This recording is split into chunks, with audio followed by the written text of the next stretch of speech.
Vamos lá então, meus amigos. O Livro dos Espíritos, parte 2, do Mundo Espírita ao Mundo dos Espíritos, capítulo 9, da intervenção dos espíritos no mundo corporal. Nós vamos acompanhar agora o capítulo, o item que trata dos convulsionários, né?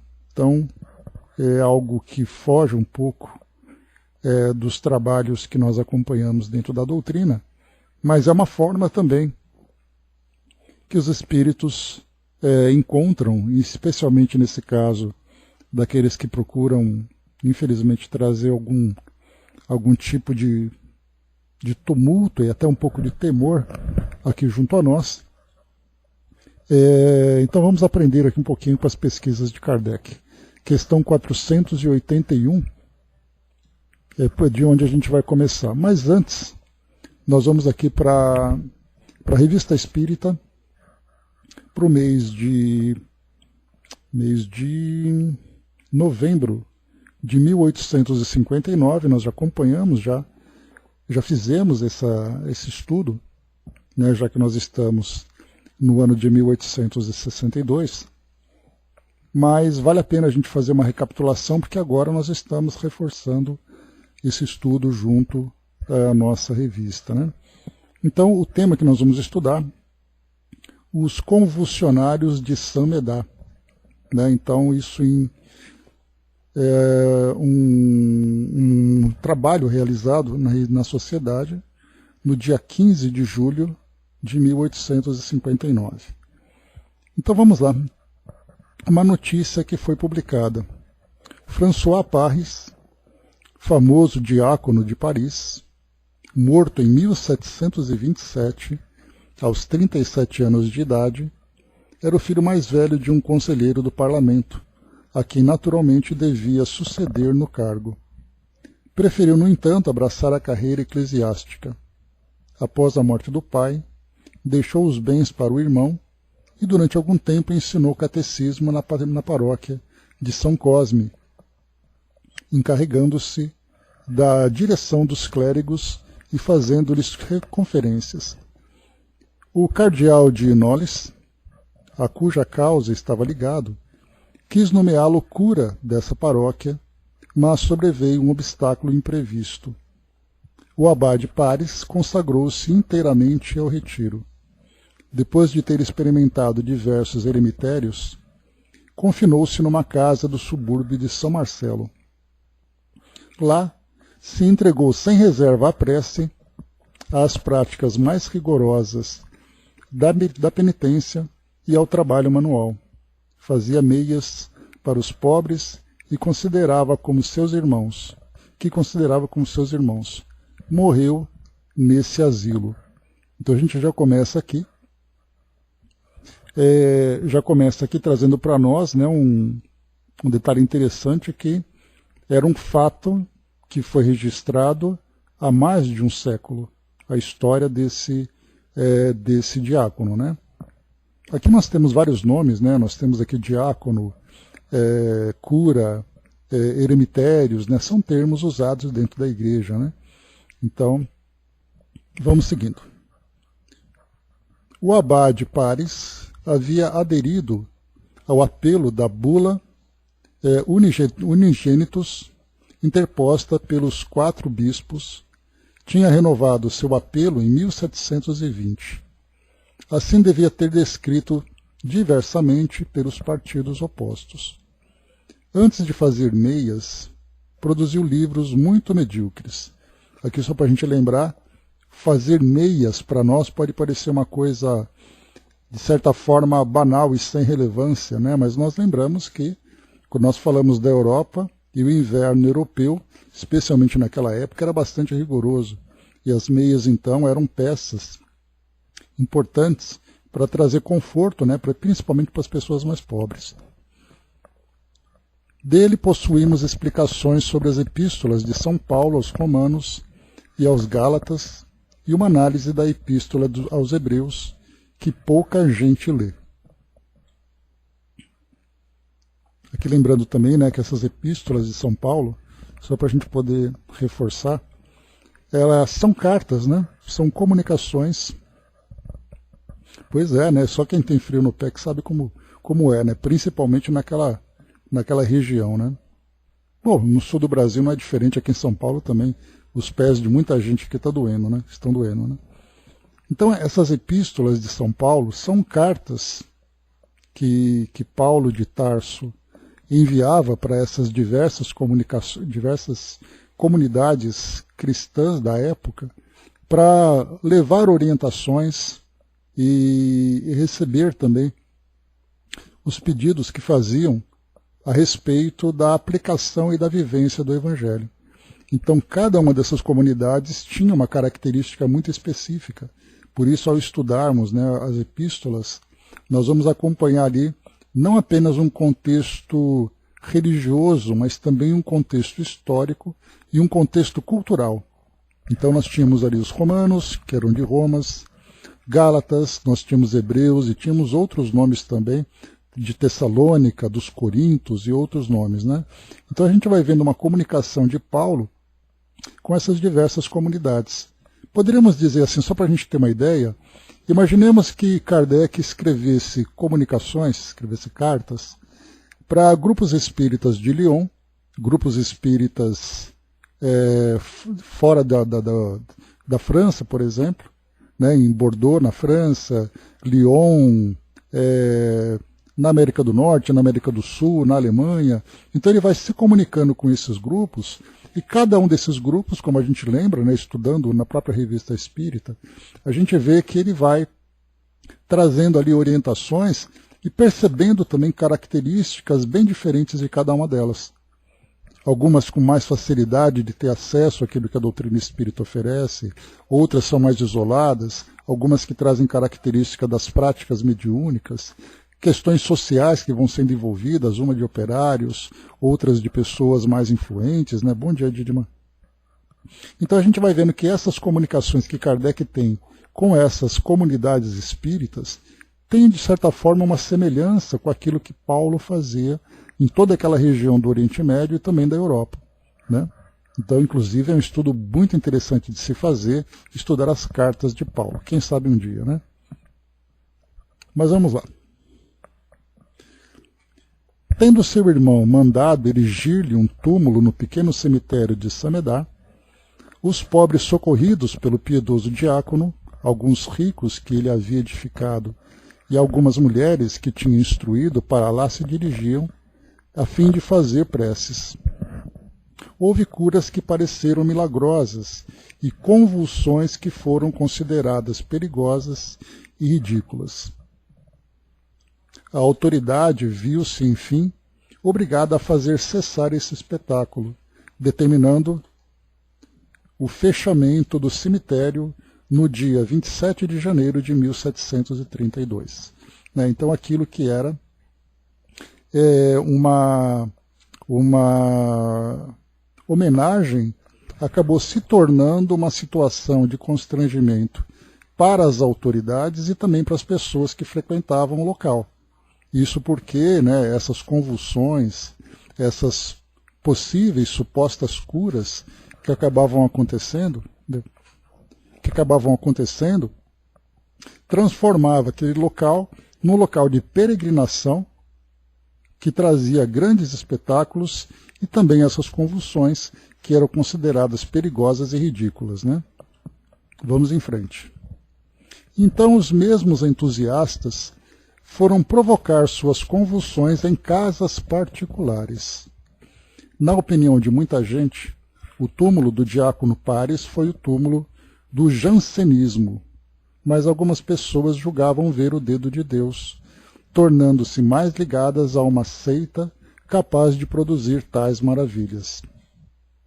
Há diferentes histórias desse diácono, do qual talvez jamais teriam falado se não o houvessem querido transformar em um taumaturgo, né? Transformá-lo ali num profeta, numa pessoa ali de grandes poderes místicos, né? E ele segue.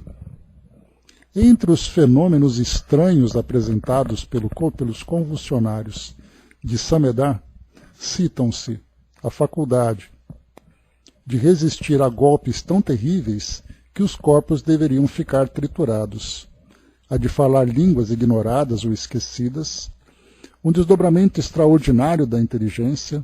Os mais ignorantes entre eles improvisavam discursos sobre a graça, os males da igreja, o fim do mundo, etc. A faculdade de ler o pensamento, postos em contato com os doentes, apresentavam dores no mesmo local daqueles que os consultavam. Nada mais frequente do que ouvi-los predizer diversos fenômenos anormais que deveriam sobrevir no curso de suas moléstias. A insensibilidade física produzida pelo êxtase deu lugar a cenas atrozes. A loucura chegou a ponto de realmente crucificarem vítimas infelizes, a fazer-lhes sofrer todos os detalhes da paixão do Cristo. E essas vítimas, cujo fato é atestado pelas mais autênticas testemunhas, solicitavam as terríveis torturas designadas entre os convulsionários pelo nome de grande socorro. A cura dos doentes se operava pelo simples toque da pedra tumular ou pela poeira que encontravam à sua volta e que tomavam com alguma bebida ou aplicavam sobre as úlceras. Bastante numerosas, estas curas foram atestadas por milhares de testemunhas, muitas das quais são homens de ciência, no fundo incrédulos, mas registraram os fatos sem saber a que os atribuir. Então essa notícia aqui foi trazida, que Kardec pega, por Pauline Roland, o autor aqui dessa carta. Só para lembrar aqui de novo, no mês de julho de 1859, ele, o diácono Paris, de 1727. Aqui então, Kardec na sociedade, aproveitando, principalmente porque naquele começo, lembrando que a Revista Espírita começou em 1858. 1859 eram esses 2 anos iniciais, 3 anos iniciais, em que Kardec tinha oportunidade de fazer muitas consultas com os espíritos para poder explorar determinados temas. Então era aquele momento do grande entusiasmo de iniciar essa base da doutrina, evocando espíritos de diversas características e diversos graus de conhecimento para trazer essas orientações basilares. Mais para frente a gente vai percebendo que Kardec vai diminuindo essas comunicações, porque o material que ele tinha já era suficiente para que ele desenvolvesse esses temas, desenvolvesse os conceitos, entendesse exatamente aquilo que a doutrina espírita propunha, sem fazer com que as evocações se tornassem espetáculos, Que as pessoas não lessem, por exemplo, os conteúdos espíritas apenas para satisfazer a curiosidade, mas ele passava a trazer um conteúdo mais filosófico. Então, era natural que nesse começo nós encontrássemos aqui nas comunicações aquilo que era o mais relevante para os leitores, que eram as mensagens trazidas do plano espiritual. Bom, a partir desse registro, então, Kardec trouxe lembrando aqui que Kardec não menciona que ele tenha presenciado isso, pelo menos nesse momento. Mas ele então faz a evocação desse espírito do diácono Paris, porque Kardec, assim como também todo o grupo ali da sociedade, eles eram orientados a evocarem os espíritos para colher informações para formar essa base da doutrina. Então havia uma notícia que ele considerava relevante, ele fazia evocação e com a assistência dos espíritos que trabalhavam também na elaboração da base da doutrina, esses espíritos então se manifestavam. Então vamos lá. Evocação do diácono Paris, que Kardec então realizava na sociedade. Estou às vossas ordens. Qual é o vosso estado atual como espírito? Errante e feliz. Tivestes outras existências corporais depois dessa que conhecemos? Não, estou constantemente ocupado em fazer o bem aos homens. Então a gente tem aqui 1859, ele desencarna por volta de 1730, nós temos ali 120, 130 anos aproximadamente. Que é bastante tempo, né? E aqui ele coloca que o estado dele é errante e feliz e ocupado em fazer o bem com os homens, né, aos homens, né? Qual foi a causa dos fenômenos estranhos que se passavam com os visitantes do vosso túmulo? Intriga e magnetismo. Então vamos entender aqui que Kardec coloca uma observação. Entre as faculdades de que eram dotados os convulsionários, reconhecemos algumas sem a menor dificuldade, dos quais o sonambulismo e o magnetismo oferecem numerosos exemplos. Tais são, entre outras, a insensibilidade física, a percepção do pensamento, a transmissão solidária das dores, etc. Aqui várias pesquisas, então, já foram feitas sobre esse tipo de fenômeno, né? Essa insensibilidade física, inclusive, foi mencionada lá no livro A Mediunidade dos Santos, de Clóvis Tavares, quando ele menciona alguns daqueles que foram canonizados pela Igreja por terem vivenciado experiências relacionadas com o magnetismo. Dentre elas, por exemplo, a insensibilidade e também ali a resistência a queimaduras de pessoas que, por exemplo, foram incineradas, pessoas que caminhavam sobre brasa, tudo aquilo que a gente acaba muitas vezes até vendo, né, em festas juninas, né, das mais tradicionais, aquele corredor de brasas em que as pessoas vão caminhando. Nesse momento, muitas delas, sem se darem conta, estão sob o efeito desse magnetismo, motivadas talvez pela fé, pela crença naquele momento, e aí, então acabam se tornando insensíveis a esse tipo de dor, né? Percepção do pensamento. Aqui a parapsicologia estudaria a telepatia. Transmissão solidária das dores. Nós vemos ali médiuns de cura que muitas vezes acabam percebendo os sintomas dos doentes que são consultados, né, que recebem consulta, através das dores que eles próprios sentem. Então essa transmissão é um fato bem curioso. Assim, não podemos duvidar que essas criaturas em plena crise estivessem numa espécie de estado de sonambulismo acordado, provocado pela influência que exerciam uns sobre os outros, malgrado seu. De novo aqui. Provocado pela influência que exerciam uns sobre os outros. A gente vai trazer aqui no próximo estudo algumas notícias que relatavam, nos nossos tempos contemporâneos, de grupos de pessoas que entravam em crises convulsivas.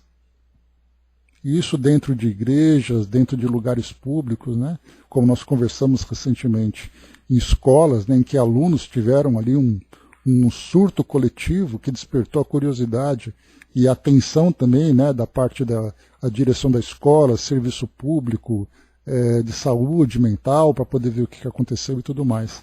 Então a gente vai trazer um pouquinho desses fatos registrados nos nossos tempos contemporâneos também. Eram ao mesmo tempo magnetizadores e magnetizados, né, já que eles influenciavam-se uns aos outros. Kardec continua. Por que motivo uma população inteira foi subitamente dotada dessas estranhas faculdades? Elas se comunicam muito facilmente em certos casos. Não sois tão estranhos às faculdades dos espíritos, para não compreender nisso, eles tomavam uma grande parte, por simpatia com aqueles que as provocavam. Então, as faculdades dos espíritos, para influenciar os encarnados e provocar esse tipo de fenômeno. E aqui ele coloca também, por simpatia com aqueles que as provocavam. Quando nós falamos em simpatia, não falamos necessariamente espíritos que desejam o bem, mas porque têm afinidade com as ideias daquelas pessoas. Muitas vezes aquele fanatismo religioso, aquela sensibilidade para receber essas impressões. Como nós vemos, por exemplo, comentei com vocês que dentro de templos religiosos, dependendo do tipo de estímulo que algumas pessoas recebem, elas acabam entrando em convulsão. E nessa convulsão, muitas vezes, falam coisas, se comportam de determinado tipo de forma, né, que foge à sua condição natural. E tudo isso acaba muitas vezes sendo visto como o efeito de demônios, o efeito de espíritos, de Espírito Santo, por exemplo, como são denominadas nessas igrejas, e isso tudo sendo classificados como fenômenos místicos dentro de ambientes religiosos. E isso gera uma impressão não apenas para a pessoa que está ali dentro, que sofre a influência do meio e entra nesse estado alterado, como também aquelas mais sensíveis em torno que também acabam sendo influenciadas. E aí, então, como colocaram para nós aqui, são magnetizadores e também são magnetizados.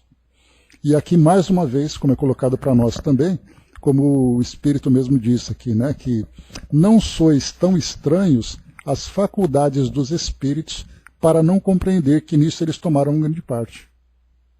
Então, chamando a atenção de Kardec, ou daqueles aqui que fizeram a pergunta, que eles sabem que os espíritos podem influenciar. E essa influência acaba provocando depois esse tipo de fenômeno. E é um espetáculo bastante assustador e bastante impressionante. Enquanto nós estamos acostumados, por exemplo, a ver numa reunião mediúnica aquele médium bem estudado, aquele médium bem desenvolvido, que vem ali e que através dele um espírito se comunica, é aquele momento em que há uma ligação muito sutil, o médium tem ali apenas um pequeno movimento físico e depois começa naturalmente a se comunicar, ou muitas vezes, né, como a gente já viu, conversando, vendo, por exemplo, Divaldo, né, nas suas apresentações, a transição era tão natural, tão sutil, que não era possível nós identificarmos o momento exato em que acontece o transe mediúnico. Enquanto para outros médiuns, há sim aquela pequena agitação, aquela pequena mudança de comportamento. Isso para nós acaba se tornando algo quase que natural. Porém, quando nós encontramos esse transe mediúnico provocado dessa forma convulsiva, isso gera realmente para nós algo muito assustador. Nós vemos, inclusive, né, na religião Umbanda, por exemplo, alguns médiuns que em estado de transe recebem aquele choque e muitas vezes até parece mesmo estarem convulsionando. E aí então vem a comunicação mediúnica, vem ali também essas percepções alteradas que eles acabam manifestando. Mas tudo isso aí são elementos que precisam ser estudados, compreendidos. Participastes diretamente como espírito? Então a pergunta é se ele estava envolvido nesse tipo de fenômeno, né, nesses espetáculos que aconteciam no túmulo dele, lá naquele cemitério. Ele coloca nem de longe.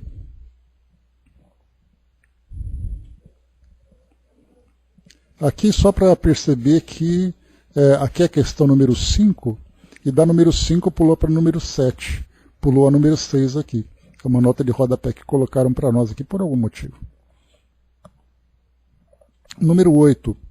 Outros espíritos concorreram para isso? Muitos.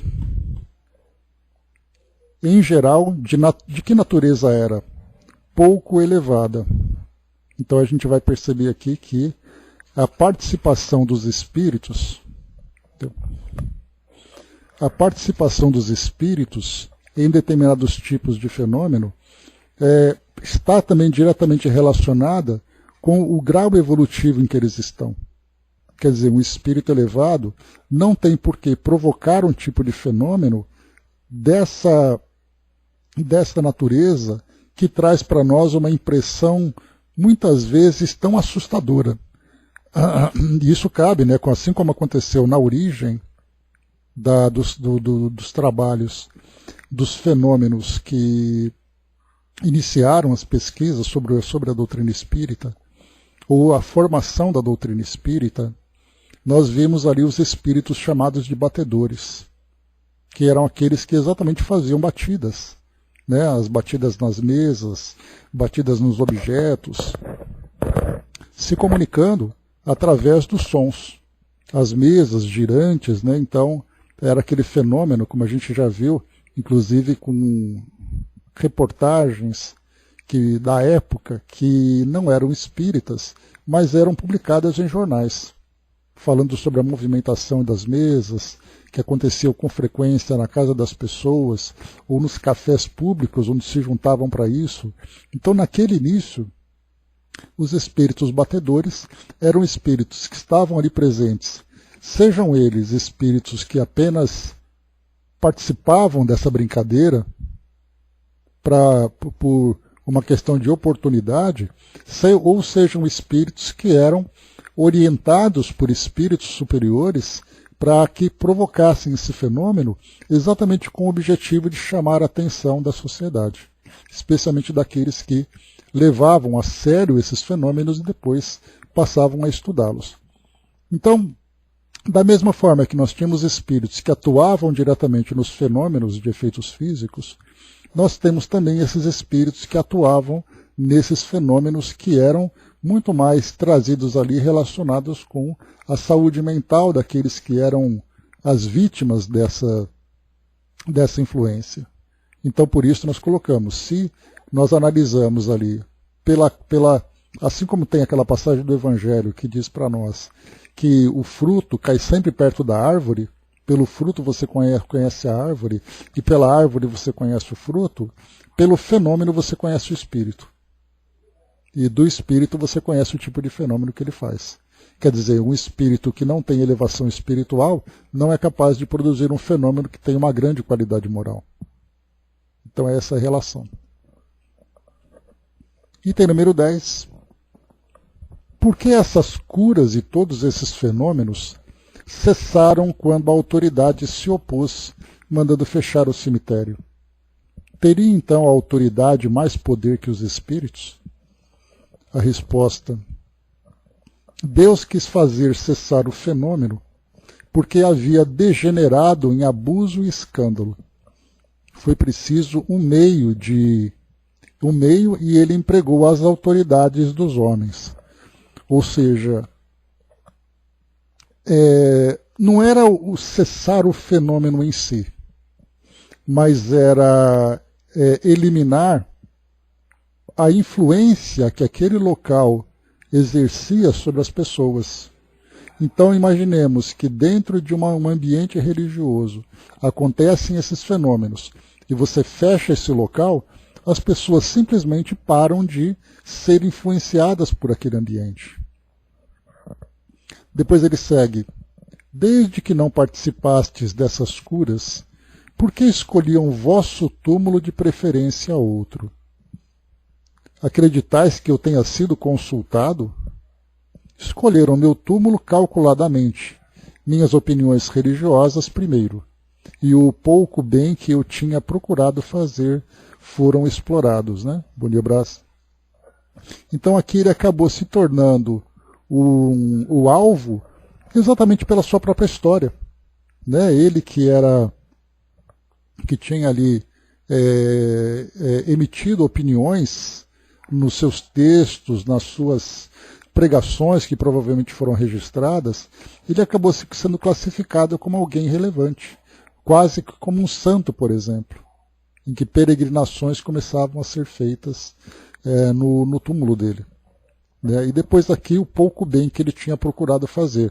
Aqui ele fala desse pouco bem, né, exatamente porque, né, um espírito que se mostrava, né, com essa humildade, para não dizer que aquilo que ele fazia era algo de grande expressão, talvez para nós, mas para ele, principalmente para os espíritos, né, que estão realmente ali em meio a espíritos mais elevados, eles sabem reconhecer, né, a dimensão das suas ações. Somos nós que acabamos supervalorizando aquilo que eles fazem, né? Então aqui, nesse início, né, inclusive aqui depois o Kardec vai trazer no próximo artigo, a observação a propósito da palavra milagre. Então não é à toa que ele também apresenta para nós esse tipo de assunto, né? Depois aqui no outro, deixa eu ver aqui o tema, no mês de dezembro nós tivemos uma segunda publicação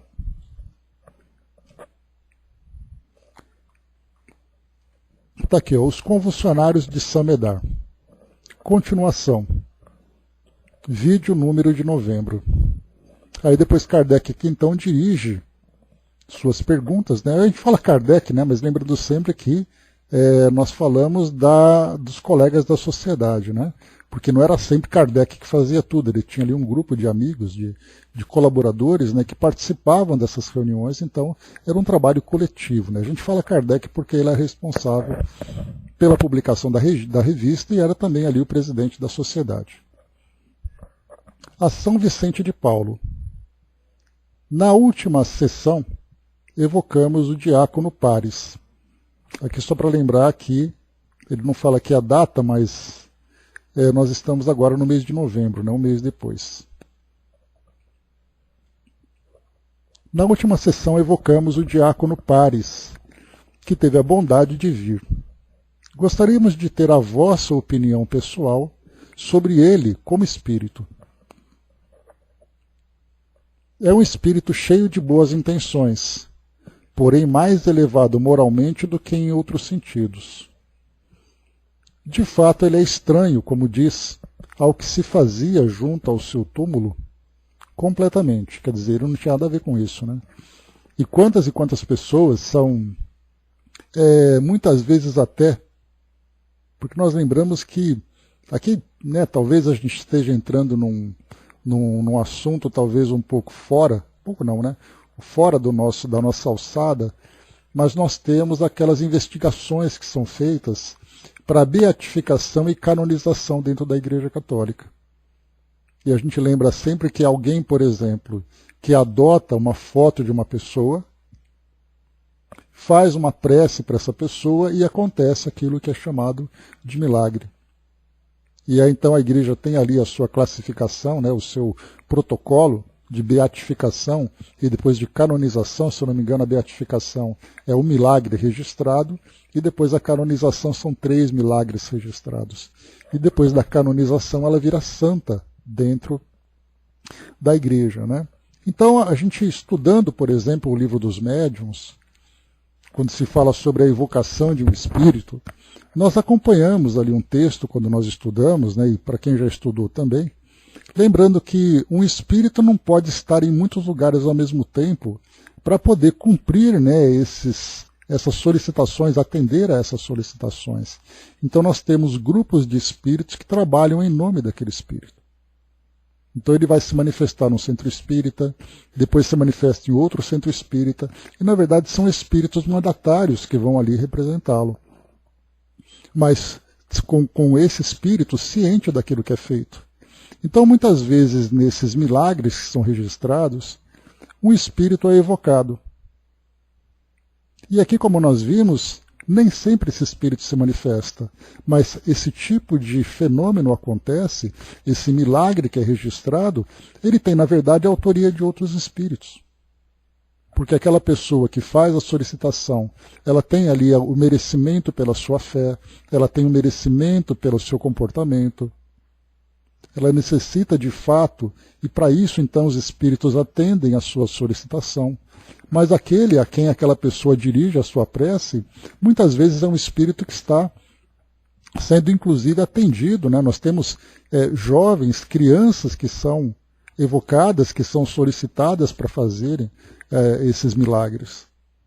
E aí então, olhando da perspectiva espiritual, quantos e quantos são os trabalhadores do plano espiritual vinculados àquela pessoa, vinculados àquele grupo, que estão ali atuando, mas que cujos fenômenos acabam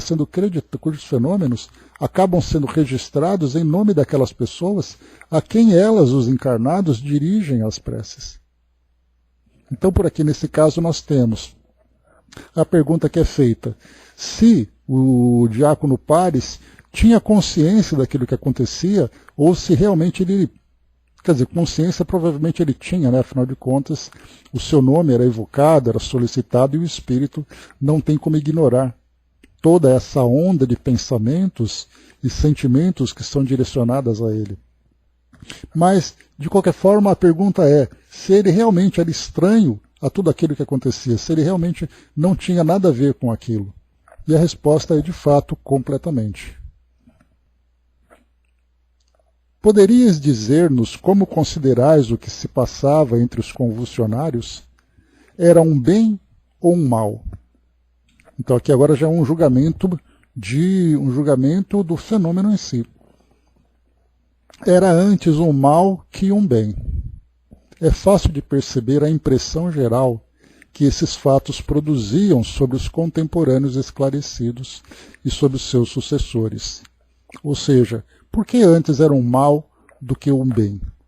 Hoje a doutrina espírita, através do seu aspecto científico, procura estudar da forma mais racional e lúcida aquilo que vem como fenômenos espirituais. Então, vamos dizer assim que a doutrina espírita tira a graça de tudo aquilo que é visto como um fenômeno. Então, alguém, por exemplo, que diz que recebe uma influência direta das altas esferas do céu, alguém que é considerado um grande produtor de fenômenos, um milagreiro, a doutrina espírita vem e começa então a classificar e analisar tudo aquilo que acontece, vendo uma pessoa que é um médium, aquele espírito que é apenas um espírito, aquele grande milagre que não passa de um fenômeno, muitas vezes físico, muitas vezes intelectual. Fala sobre a relação entre mundo físico e mundo espiritual com muita naturalidade. Então ele vai tirando meio que a graça de tudo aquilo que é visto como grandes fenômenos que causam grandes impressões. Nesse caso aqui, o que ele está dizendo para nós aqui, São Vicente de Paulo, é que esse tipo de fenômeno, da forma como ele acontece, causa muito mais mal do que o bem, pelo fato das pessoas ficarem muito mais impressionadas pelo fenômeno e não se darem conta da natureza espiritual, da interferência dos espíritos.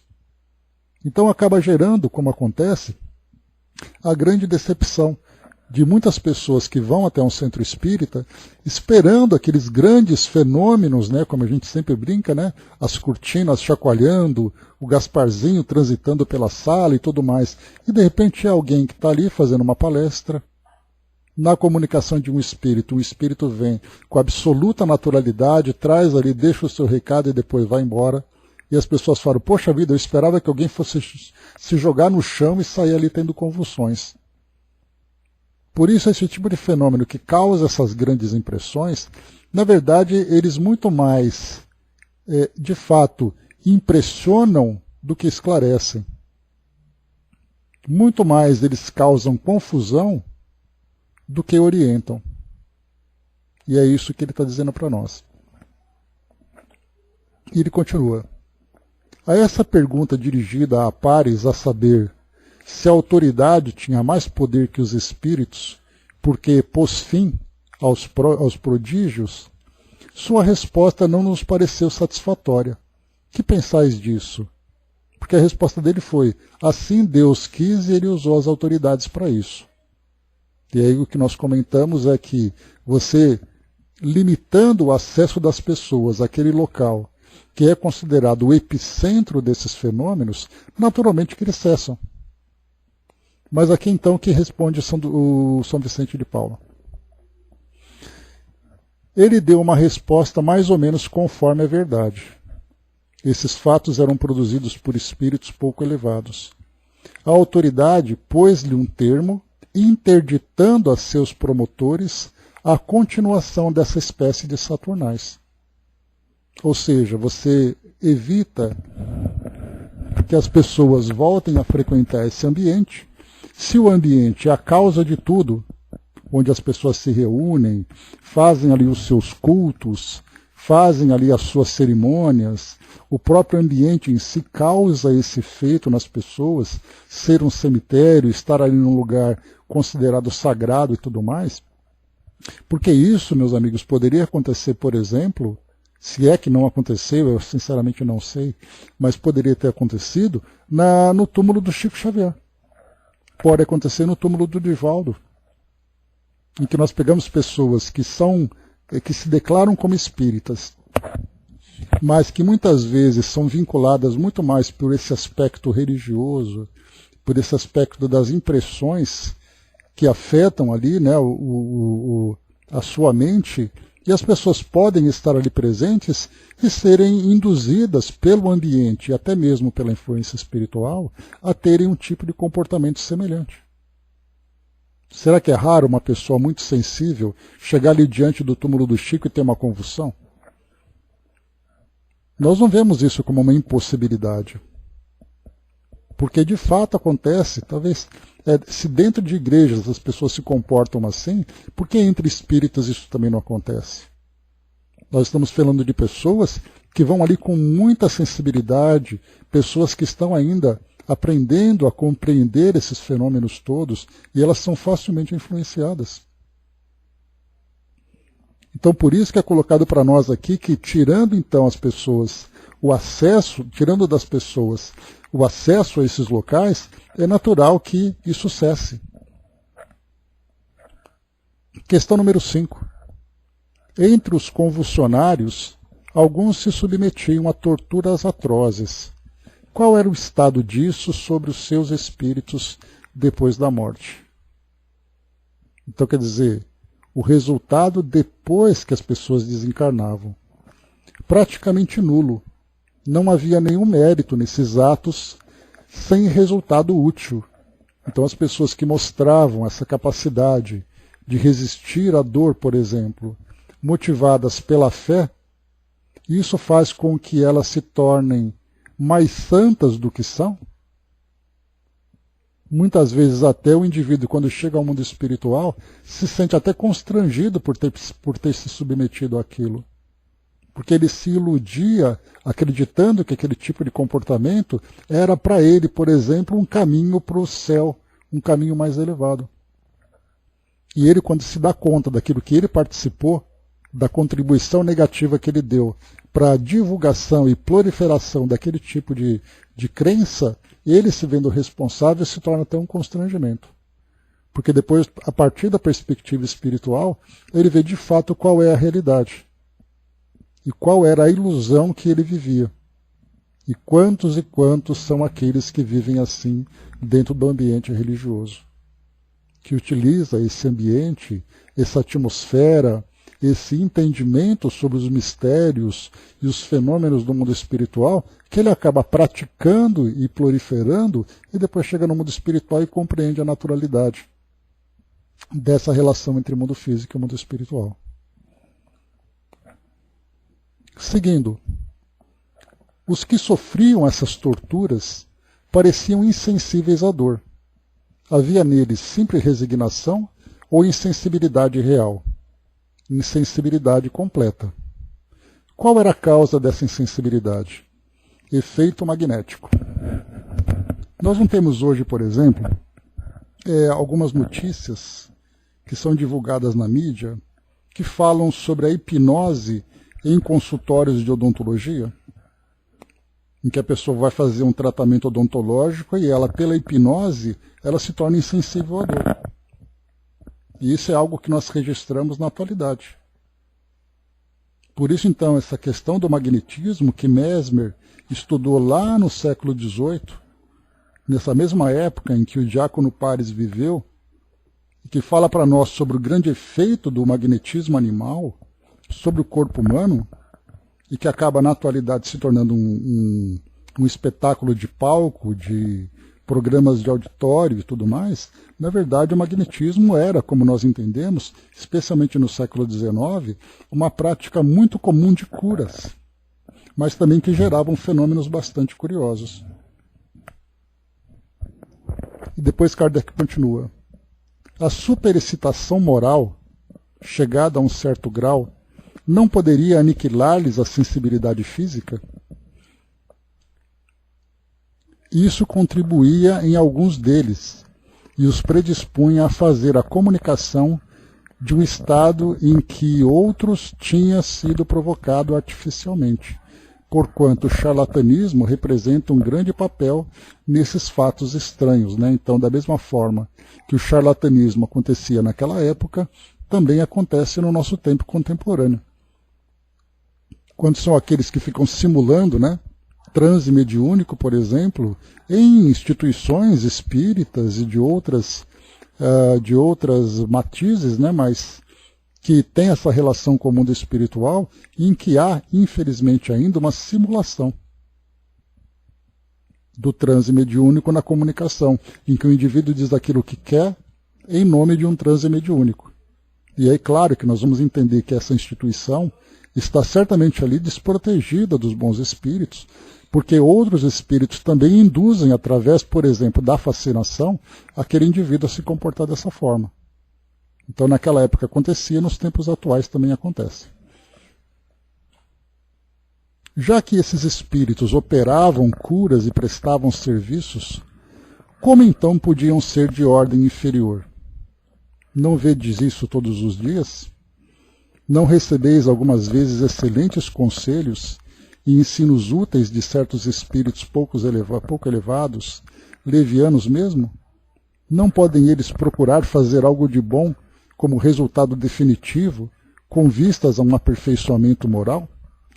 Então os espíritos ali são de ordem inferior, mas lembrando sempre, quando nós falamos de ordem inferior, essa inferioridade ela é muito relativa.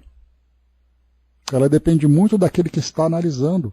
Muitas vezes é um espírito que tem pouco conhecimento, mas ele tem boa vontade. Então ele vê naquele momento, pelo fato dele próprio participar daquilo tudo, por uma questão de crença, de oportunidade, seja lá o que for, e aproveita esse ensejo para ajudar de fato. Mas depois, quando ele começa a compreender, começa a se desenvolver e se esclarecer, ele passa a fazer a mesma coisa, mas de um jeito diferente. Sem usar, né, essa imagem exterior, revestida ali desse fenômeno, muitas vezes grotesco, ele passa a atuar de uma forma mais serena, de uma forma mais nobre. Então ele faz a mesma coisa de um jeito diferente. Tem boa vontade, porém, ainda precisa se desenvolver. Né? Pois é, exatamente, Brás, né? A mesma coisa também. O espírito está ali presente, muitas vezes ele está naquele oba-oba, naquele tumulto todo, vendo o que acontece, sem se dar conta que indiretamente ele serve como instrumento de auxílio. Assim como pessoas encarnadas também estão presentes ali, capazes de fazer doações de fluidos e tudo mais, se tornam também ali objetos, né, participantes daquele fenômeno. E para finalizar, nós vos agradecemos as explicações que pacientemente nos destes. Então, muito bem, vimos aqui esses dois artigos, né? Nós temos ainda outros relacionados, né, ao fenômeno. Deixa eu pesquisar rapidamente aqui, ó. Mês de maio de 1860, uma convulsionária. Temos aqui também janeiro de 1868, os Oissauás, ou os convulsionários da rua Pelletier, desculpem.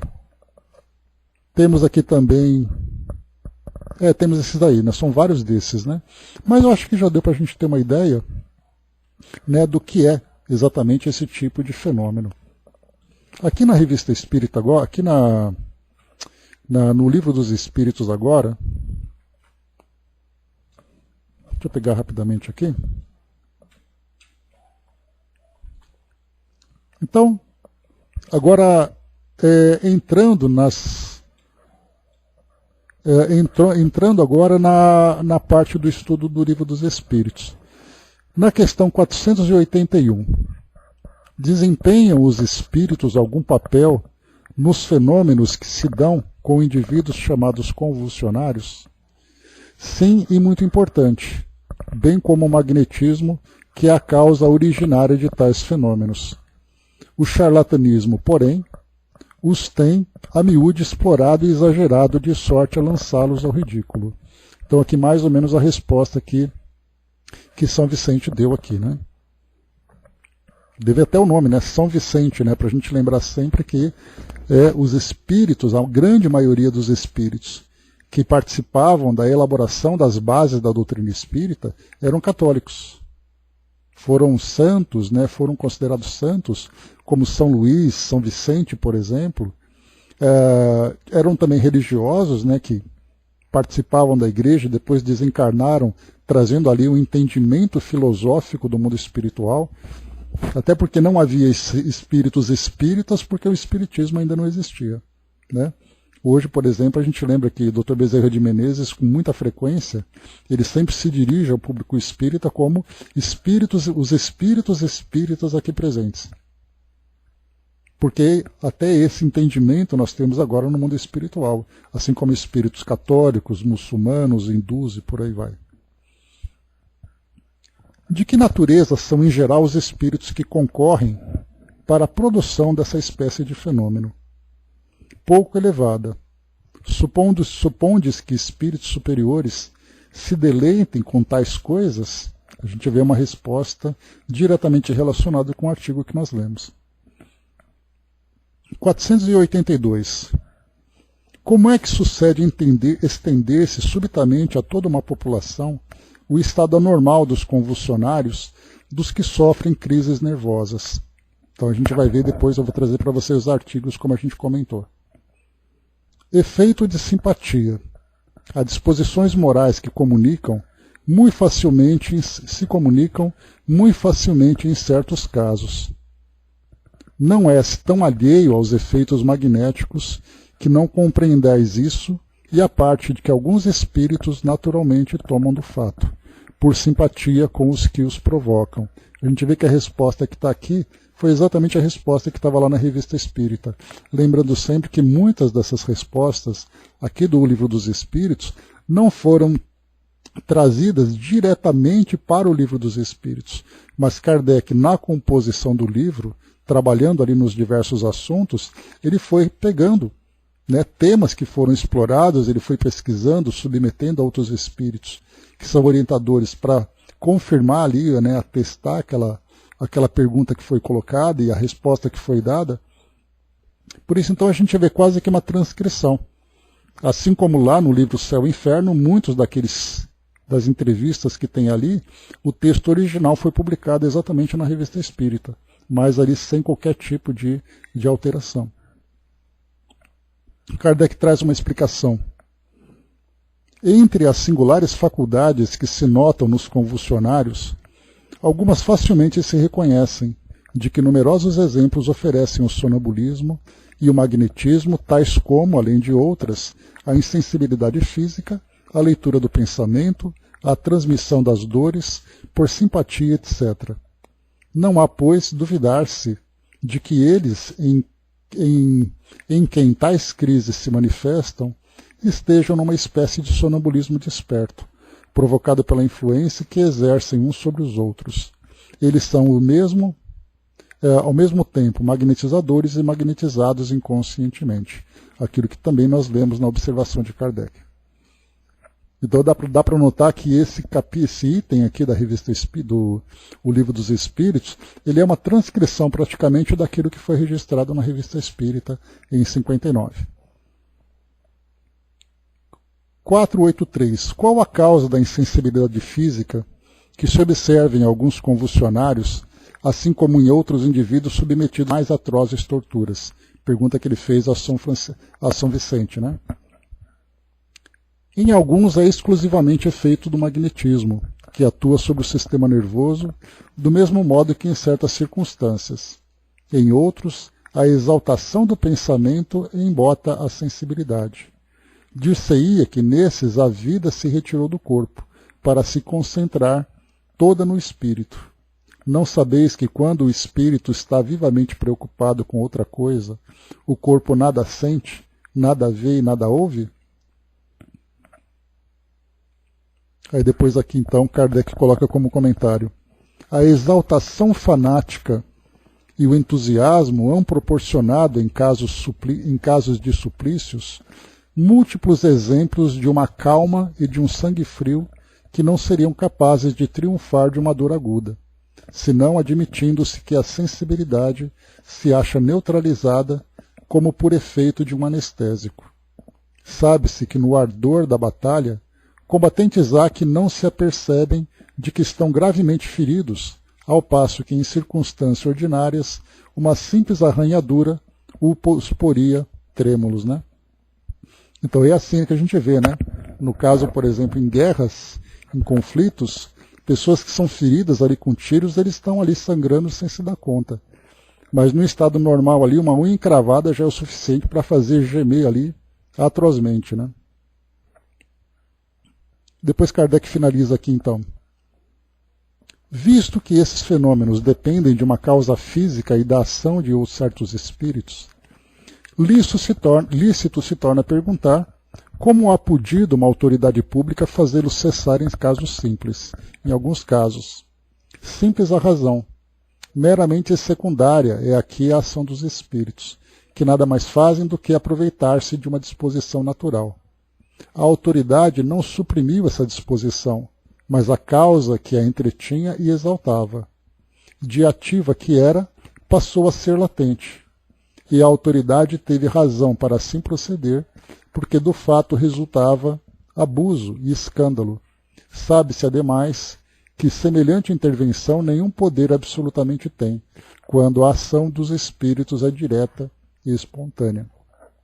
E aqui a gente vê que, se por acaso alguém ler aqui os convulsionários do Livro dos Espíritos, sem entender o contexto em que esse assunto surgiu, que foi exatamente lá dos convulsionários de Samedar, essa parte aqui de falar da autoridade, o que a autoridade tem a ver com isso, e aí nós entendemos que foi fechado o cemitério, as pessoas não tinham mais permissão para poder ir até lá, foi no cemitério que isso aconteceu com o diácono Pares, então todo esse contexto acaba ficando, né, suprimido desse texto, deixando ele meio que incompleto. Mas a gente já teve a oportunidade de ler esses 2 artigos, ainda tem os outros ainda que a gente pode ler depois nos nossos próximos encontros, só para a gente poder deixar esse assunto bem esclarecido e também trazer ali situações de atualização para a gente poder compreender direitinho essa parte das influências dos espíritos. Tá bom? Então, fechando por aqui, pessoal, a gente vai continuar ainda falando desse assunto, mas o próximo tema aqui da Revista Espírita já sai dessa influência, como é o caso dos possessos e dos convulsionários, para entrar na afeição que certos espíritos, a afeição que os espíritos votam a certas pessoas. Então a gente vai ter em breve aqui então. Então nós vamos ler esses próximos 2 artigos, só para a gente poder ali ficar mais orientados, né? Orientado ali sobre o tema, e depois a gente encerra então e passa para esse próximo aqui. Beleza? Então, prontinho, é isso, pessoal.